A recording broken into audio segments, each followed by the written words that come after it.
this is the a part of the new project that I'm working on. It's pretty big, but it's this part is just one section of like 5 sections that I'm gonna make. And yeah, you can see, I named it the Poincare Wheeler Model of Projective Angular Phi Geometry. Mouthful. And basically, I've tried to reconcile the Poincare disk model projection with Ken Wheeler's phi-based angles, and using what he says as a means to base it upon Poincare's system to make his system make sense. Ken Wheeler's. And what do I mean by that? Well, there's some anomalies that he doesn't really get into, but he did explain it at the same time. Hasn't explained it like the maximum throw of the like hyperboloidal expression in in flipping the sphere inside out. He's referring to a video that like it's about like folding a circle without um, certain rules, and um, that's his circle. I mean sphere. Well, you get the gist that basically at a certain point, the the sphere,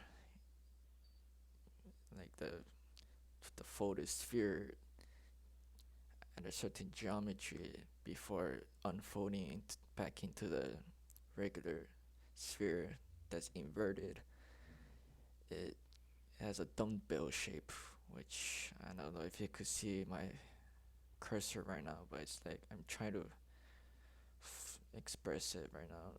It's like there. That's the dumbbell geometry, which is really how I would say is a moving charge compressed by the magnetotoroid. So it's like a sphere that's squished by the sides, or the one sheet hyperboloid side, and morphing it into this shape.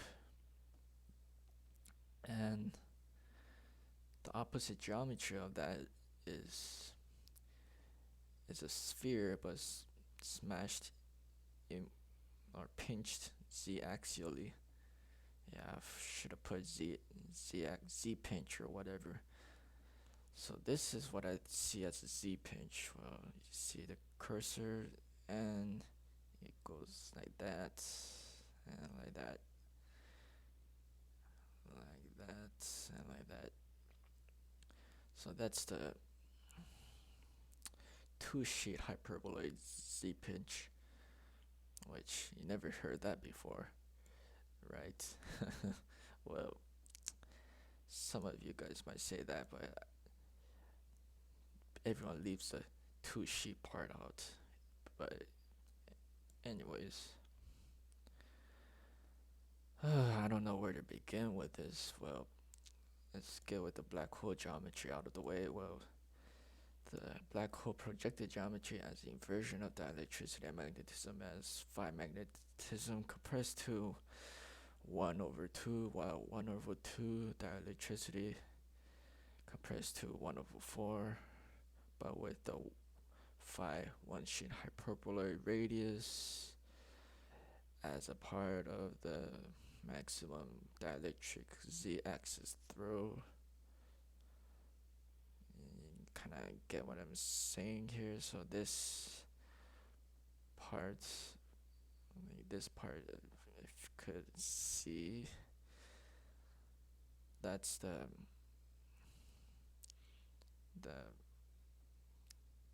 switching of magnetic and dielectric, as this part is stronger. Well, imagine the dumbbell thing, but this way, because for black holes, like the dielectricity overpowers the magnetic, so the dielectric part is stronger. All right, and what people see in the galactic jets. This is the galactic jets. Well, goes two sides, like bidirectional, and the what's it called, the plasma's ring or whatever. That's over here, which uses the one 1/2 angle, and this uses 1/4 angle. And what I'm trying to say with this is, like, the black hole geometry at its side, you see manifestation after, like, around some part at this point. Well, actually, like, angular wise, even though, like, if you see any pictures of it, like, this is not to scale. Basically, none of this is. It's just a conceptualization of the field expression that's being conveyed here. So this empty space, so called, where there's no light or there's no escape of light, is the so-called black hole, but there's none. It's kind of hard to explain that. And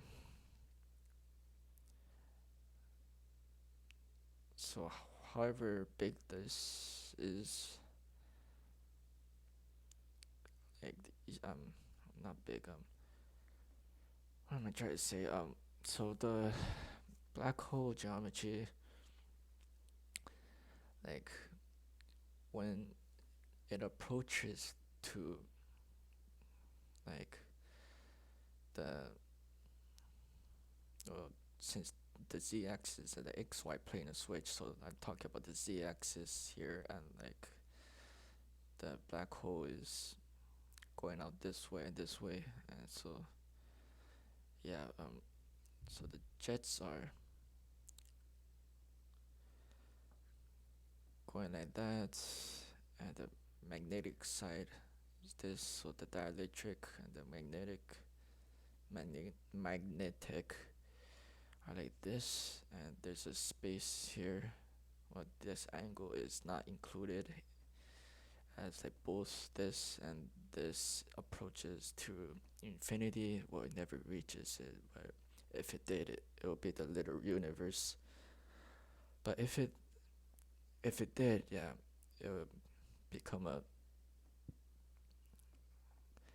it would become something beyond the black hole. But I'm not gonna get into that here. But this is intermediate zone for the black holes. Like, there's neither dielectricity or electricity, so it's like empty space, so called. But if you come close to it, you'll still get affected by the magnetic or the dielectric. Anyways, ignoring the black hole thing right now. Okay, let's get into what I mean by the two phi centrifugal divergent limit radius. So I have 13.2244, which is adding this and this, which equals to that. But why? Since this this diagonal is already like 2 phi, and adding this would mean it'll be greater than 2 phi, right? So this is technically wrong, right? Well, actually no, because there's no manifestation of magnetism here conceptually. It's all a projection of the dielectric charge as dielectric discharge, which is why it's technically still correct. And Ken Waiter said that, well, he tried to convey that the 84.9847. So this angle right here, the one angle. So there's two ones, right? This one here, this one here, and this one here, and this one here. So there's four. And so yeah, this circle is basically the radius of one, and it's also representative of the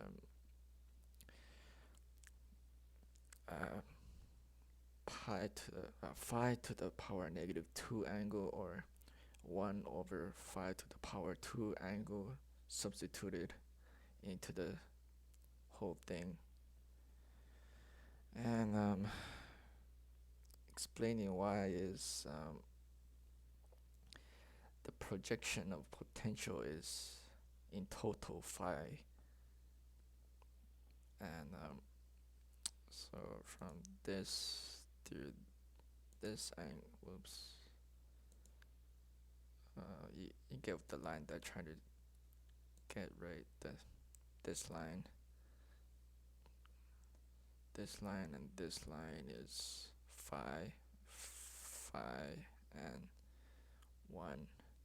But if this 1, the charge radius is 1, and this will become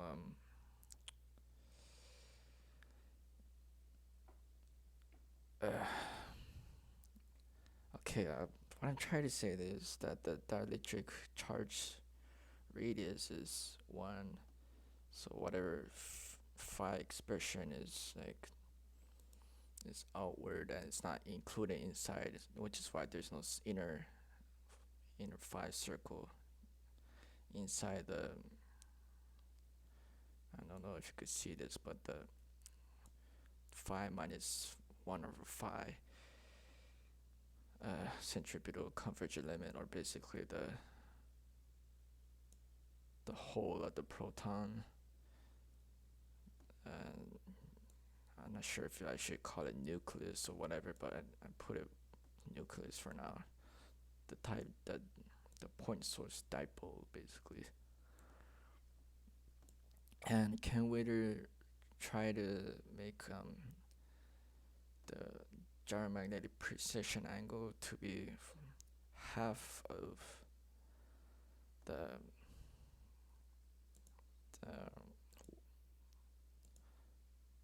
5 to the power 0 angle, or the 1 angle.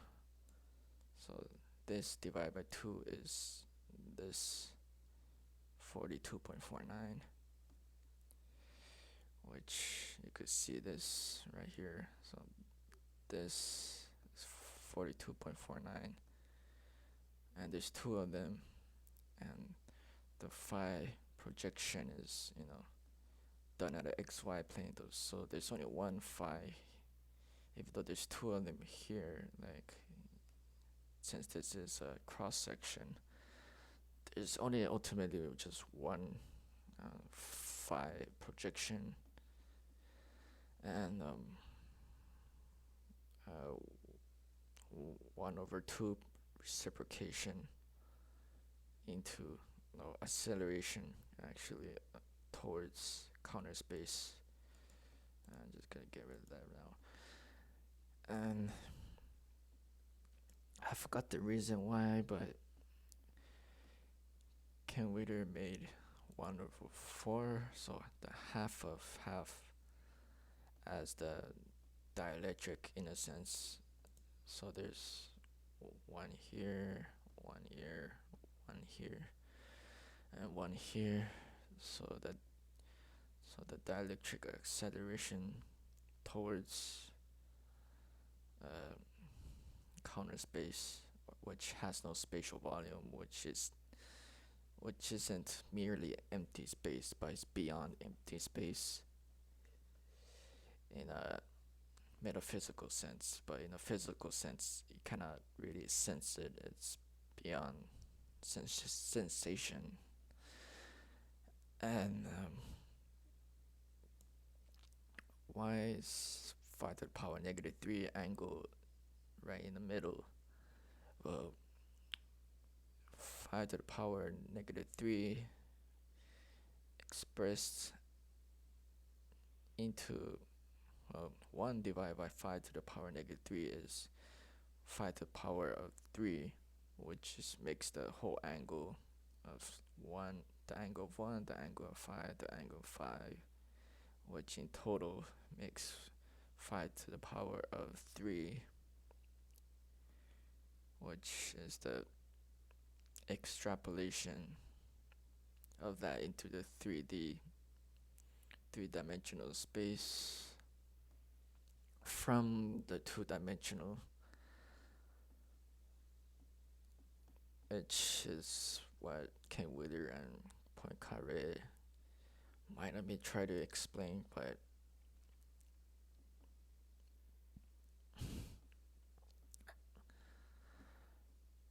anyways, you could kind of see what I try to do here. But I use the inner phi angle and use a tangential, the tangent of that phi angle as the means to create the projection of that phi angle from where both ends of the phi angle meet as the new radius of the phi angle, which it's almost not perfectly if you actually check the values, but it's almost like it almost touches the dielectric charge circle, this one, as you could kind of see.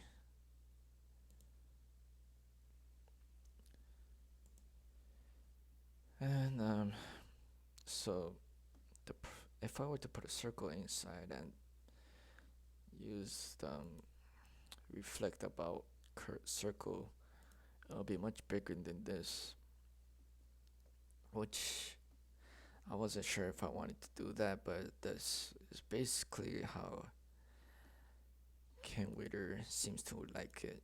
But I didn't get his approval or anything, but just based on how he thinks is what I've exegeted. Uh, and the transverse dual magnetic reciprocation tori. So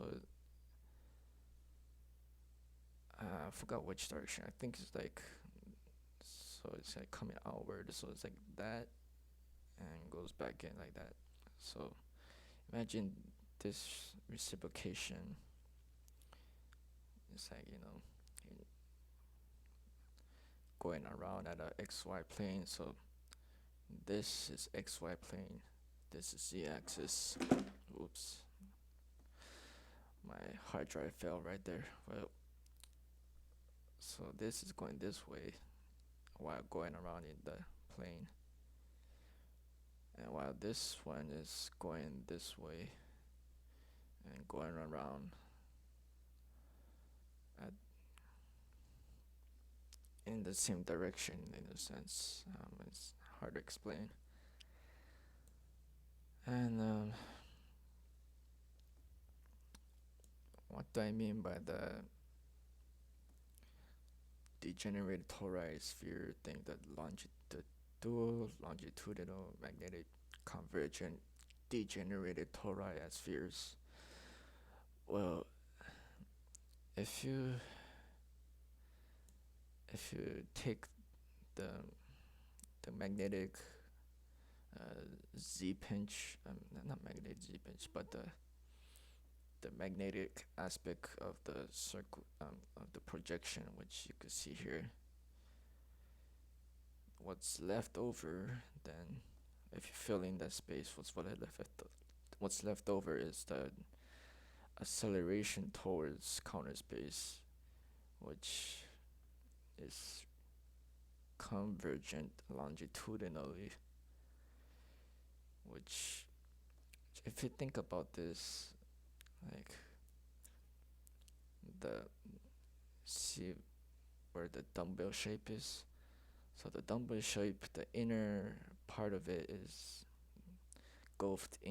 engulfed into the magnetic aspect of it, which leaves the illusion of a degenerate tori as a sphere or torus. And wanted you know that the diameter of this is slightly smaller than the diameter of this. It's like 0.96 or something. Well,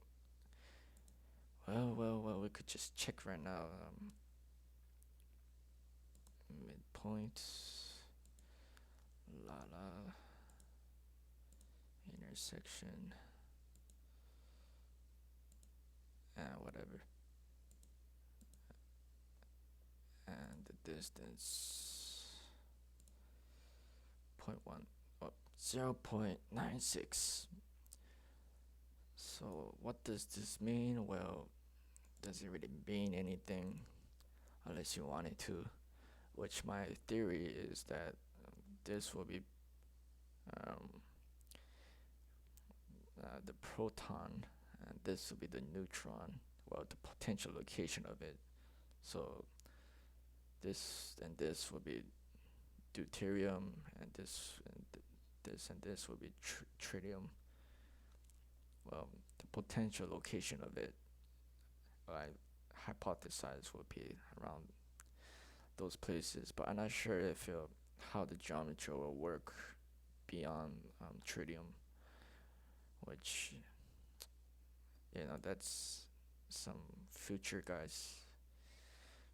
people to deal with. But why 42.49? It's because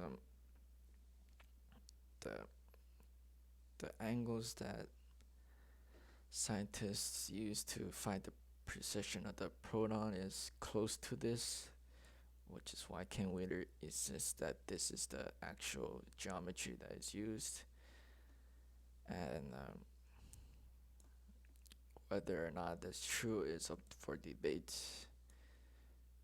But in principle, however, the archetype is this. And whether or not you understand that is not my problem. And let's just get to this. So some of this I explained. So 5 to the power -3, where the beginning and end of inertia converge and diverge. So expression outwards and convergence inwards. And reversion as in like return, and the return of the attribute into the principle, becoming the principle. So the 1/4 angle as reversion of 5 to the power -3 back to 5 to the power 0 or 1 from 5 to the power of 0 divided by 2 or 1/2 emanation or expression or gyromagnetic precessional ratio, whatever. So from this, like this, as you can see, there's like 2 directions that I could go to. Like from this point, it could go that way or it could go this way. But when it comes this way, it returns by using this angle here. It goes inwards like this. I didn't draw it on this, but and like this one, it doesn't take into consideration the dielectric aspect. So since it's a return the of magnetic to dielectric from this side, like that. And so if there was so it would be like this or that if it were to return from this for the poles, but this but due to the force of this way, it wouldn't really likely to be like that. And I haven't labeled which poles goes in which direction, counter or clockwise. I didn't get into that, but I might get into it in a later iteration of this. And optimal equatorial plasma torus is poloidal, or like this way, not the toroidal is, which is like this way. So equatorial is this way. So from here to here becomes constricted here. So in using this geometry, what I'm saying is that if there was a magnetic hot fusion machine that's injecting plasma, hydrogen or whatever heavy metals, it will have to try to, in proportion to the dielectric of the magnetic, it will have to push all that matter towards the block wall or the inertial plane as much as possible for any kind of fusion to occur, which is also what I'm trying to explain in the black hole projective geometry. Since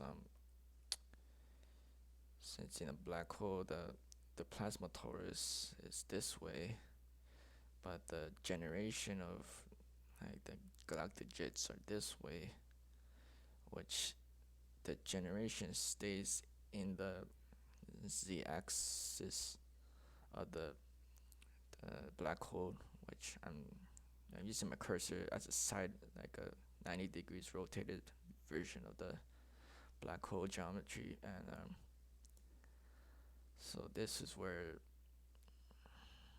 like, again, not to scale, but conceptually, like the phi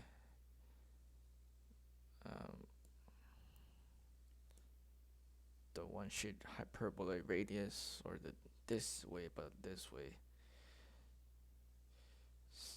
it maintains the phi dielectric while being constrained to the z-axial angle, instead of being like 1/2, it's 1/4 compressed towards phi z-axially from radially phi. So radially phi, precessionally 1/4, which is the geometry of, well, what I think is what Ken Weider is approximating as the means of matter generation, since Ken Weider's notion of 5 to the power -3 is it approximates towards infinite. So the perfect z-axis is, it has no precession, of course, but so anything approaching that is a part of the 5 to the power -3.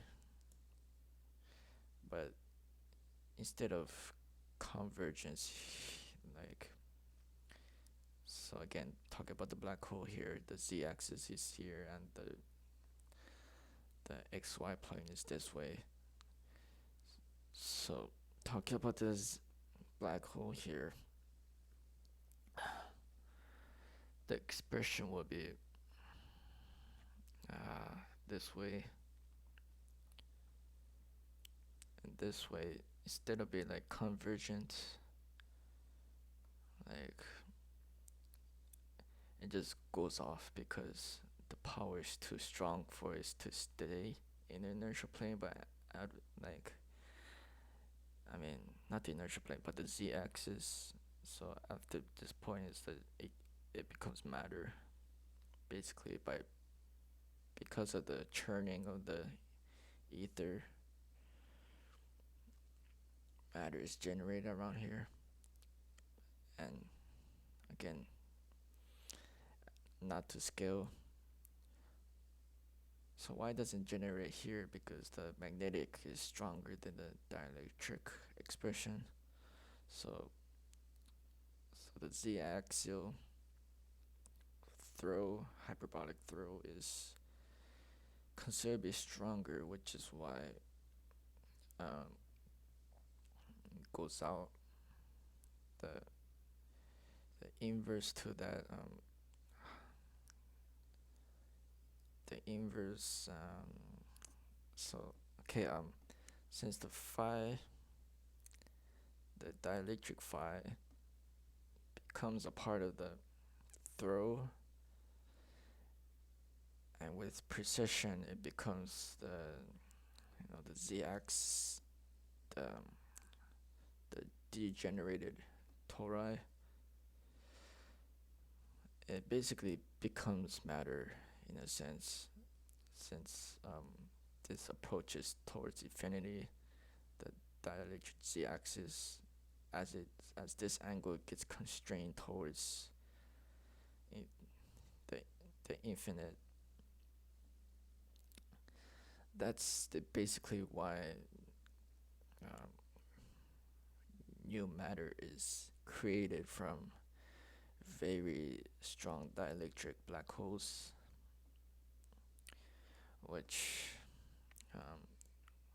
we cannot ever make it, well, unless we were to like have a very big machine that's bigger than galaxies. Then maybe we could, but I don't think we can. And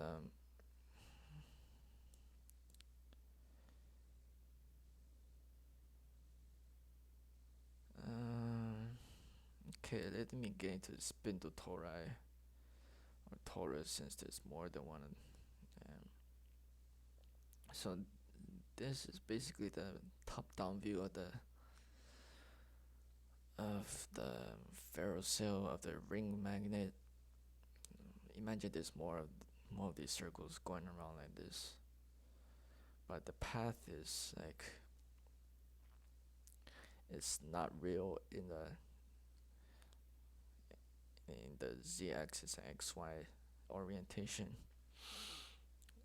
but from the top down, x and y, like seeing, like moving from z-axis, like going up or down, you'll see this, like the inner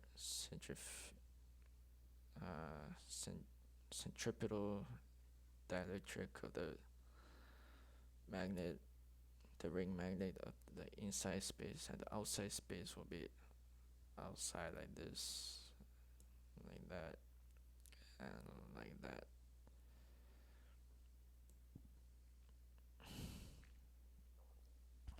Well, assuming that ring magnet is perfectly, infinitely, like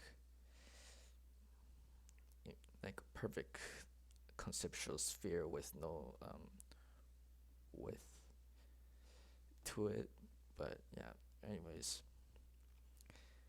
and you see this one and this one. Well, this is what it looks like from the top down view of the magnet, of the cylinder magnet, not the ring magnet. So imagine this is the top of the cylinder magnet. Then you'll see this thing going on like it'll it wouldn't go through the middle, but it go around the middle.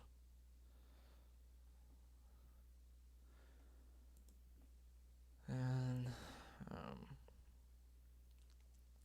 what do I mean by the inner dielectric discharge torus? Which imagine like imagine this precessing, well, from the inertial plane to the expression outwards. It has to this has to become this and this. You see, so from this to these as to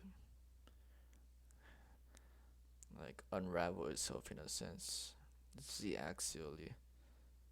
So I just, since I'm basing on Ken Wheeler's system, I'm using 1/4 as the dielectric. So from using this geometry and using the center of that and using the angles of the dielectric inertial plane, I've made a inner dielectric discharge torus that that's stronger at like in the center than it is like poloidally. So toroidal is like xy plane, poloidal is like z-axis, but z-axis in the torus, but not in the center of the torus, which there's a difference that some people don't understand apparently. But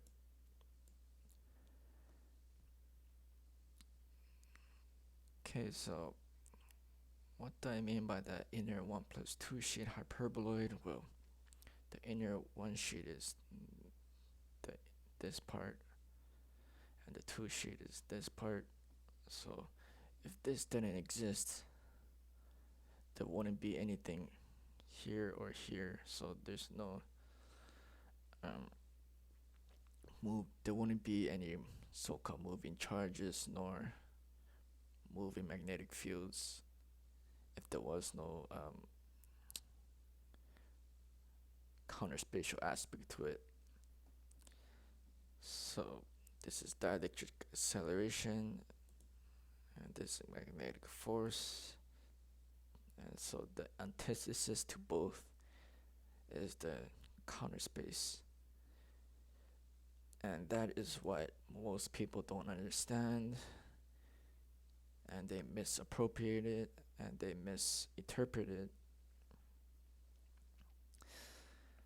And they see only the outside of it and they call that the counter space or the ether or whatever, when in reality they totally get that wrong. And electricity manifests where magnetic and dielectricity like converge or touches each other in a sense. So it also happens in this way and this way, if you could tell. So this way and this way. So right on the edges of the block wall, or the extrapolated inertial plane and the gyromagnetic precessional angles, that's where electricity is manifested as a hybrid of magnetism and dielectricity. But the electrostatic or the dielectric aspect of it doesn't what I'm trying to say, so that the electricity is not it's not a real principle. It's being hybridized, and it's called magnetodielectricity. And um, so the inverse is dielectric magnetic matter. But it's gonna be hard to explain what that means. But there's ways to like express these things, but that's not gonna be in this video.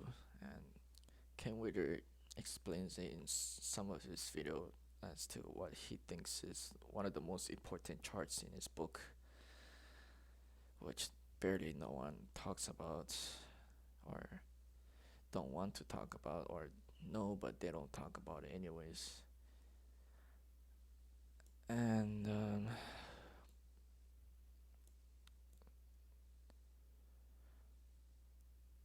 yeah, I could just see it for yourself, pause whenever you want.